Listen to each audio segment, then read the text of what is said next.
തീർച്ചയായും ശിക്ഷ അനുഭവിക്കുക തന്നെ വേണം. ഞാനും നിങ്ങളും നിയമത്തിന് അടിയന്തരല്ല. നിയമത്തിന് മുന്നിൽ എല്ലാവരും തുല്യതയാണ്. നമ്മുടെ സന്ദേശവാനായ കുറുക്കച്ചൻ ശങ്കരൻകുട്ടിയുടെ തെറ്റുകൾ ഒരിക്കൽ കൂടി വായിക്കുന്നു.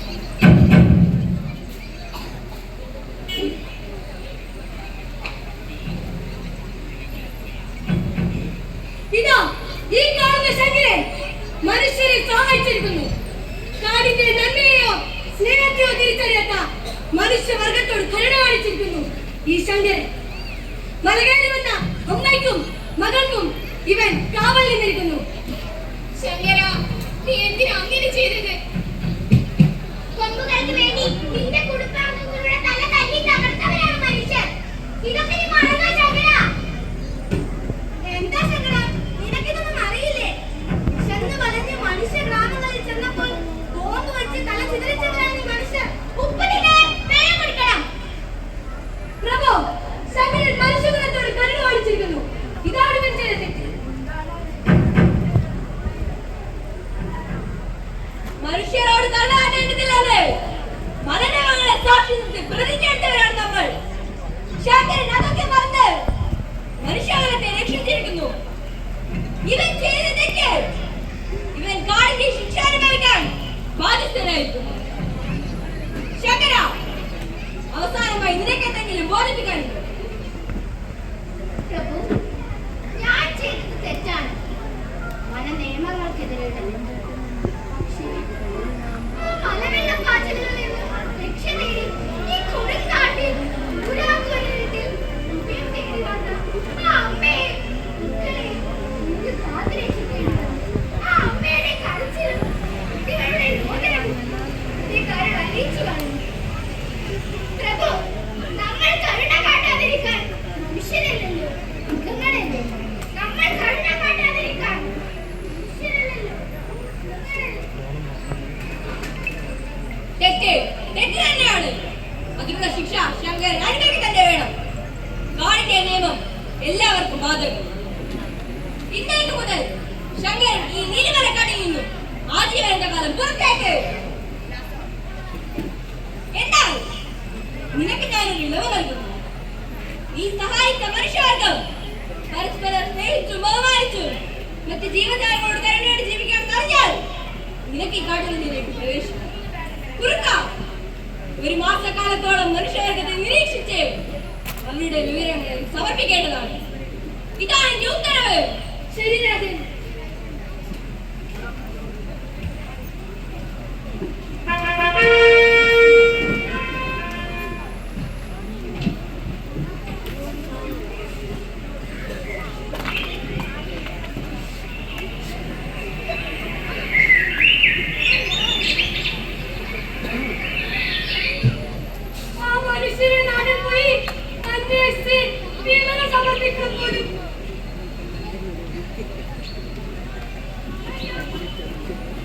ആരോട് പറയാനാ?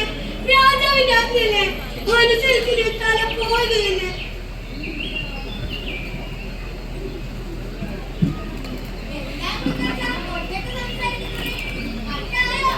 എന്റെ മയിലമ്മേ, നീയും കേട്ടിരുന്നേ രാജാവിന്റെ ആജ്ഞ? ആ മനുഷ്യന്മാരുടെ നാട്ടിൽ പോയി അന്വേഷിച്ച് വിവരം സമർപ്പിക്കാൻ പോലും അവരുടെ കയ്യിലോട്ട് എന്നെ കിട്ടിയ ഒന്ന് കൊല വിളിച്ചതില്ലേ. എല്ലാവരും ഈ ഭൂമിയുടെ അവകാശികളാണെന്ന് ഇവന്റെ ഗതി എപ്പോഴാണ് മനസ്സിലാവുന്നത്? ഇവർ നന്നാവുകയുമില്ല, നമ്മുടെ ശങ്കരൻ നീട്ടി രക്ഷപ്പെടുകയില്ല. എന്നാ എന്റെ മയിലമ്മേ, ഞാൻ ആ മനുഷ്യരുടെ നാട്ടിലേക്ക് പോട്ടെ. രാജാവിന്റെ ആജ്ഞയല്ലേ. എന്നാൽ ഒരു മാസം കഴിഞ്ഞ് കാണും. മനുഷ്യരുടെ നാട്ടിലേക്കാണ് നീ പോകുന്നത്. നല്ല നിലവും വഴിയുമൊക്കെ ഉണ്ടാവും. ശിക്കണേ.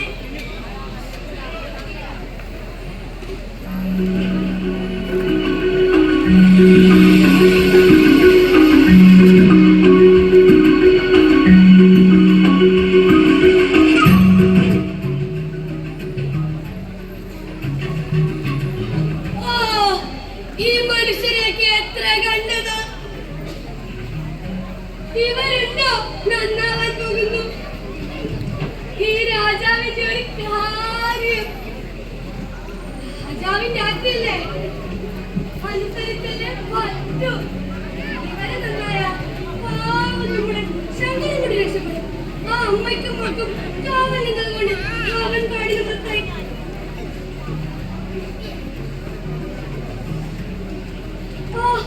വിശക്കുന്നു. ഒരു കോഴി കിട്ടിയിരുന്നെങ്കിൽ എങ്ങനെ കിട്ടാന്? പഞ്ചായത്തിൽ പോയില്ലേ, കൂട്ടിലേണ്ടോ? ഈ മനുഷ്യനെ ഇഷ്ടം ഈ പൊന്തക്കാട്ടിൽ വെച്ചാലോ?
പഠിച്ചോന്റെ കളിയാ,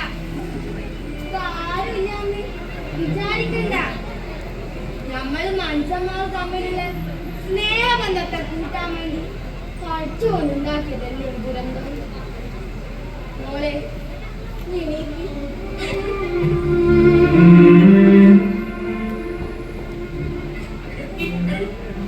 നോക്കിയാട്ടെ, എത്ര പേരുണ്ട് നമ്മളെ സഹായിക്കാൻ.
എങ്കിൽ നീ നിലമലക്കാട്ടിലേക്ക് പ്രവേശിക്കട്ടെ. 6 മാസക്കാലം കഴിഞ്ഞ ഉത്സവമാണ് ശങ്കരന്റെ കല്യാണവും. എല്ലാത്തിനുള്ള ഒരുക്കങ്ങൾ നടക്കട്ടെ.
ഇവനെ ഉപയോഗിച്ച് ഞാനെത്ര മാലരച്ച് നിന്നിരിക്കുന്നു. ആനത്തുമ്പുകൾ കൊണ്ട് കോടികൾ ഞാൻ ഉണ്ടാക്കിയിരിക്കുന്നു. ഇനിയും ഉണ്ടാക്കും. അയ്യോ അതിനെക്കൊണ്ട് നടക്കുന്നില്ലല്ലോ. ആനക്കൊമ്പത്തെ ചുള്ളിക്കൊമ്പിട്ടു. ഈ സ്നേഹബന്ധവും പ്രകൃതി സ്നേഹമൊക്കെ ഈ ദുരന്തം കൊണ്ടുണ്ടായതല്ലേ. കുറച്ചു കാലം കഴിയുമ്പോൾ നമ്മളൊക്കെ പണ്ടത്തെ പോലെ ആകില്ലേ? ശരിയാ മുതലാളി, അത് ശരിയാ. എന്ത് പ്രകൃതി, എന്ത് സ്നേഹം. കുറച്ച് മാസം ഒന്ന് കഴിഞ്ഞോട്ടെ, കാടൊന്ന് കേറണം, ആനക്കൊമ്പൊക്കെ ഒന്ന് വളരട്ടെ.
കണ്ണൻ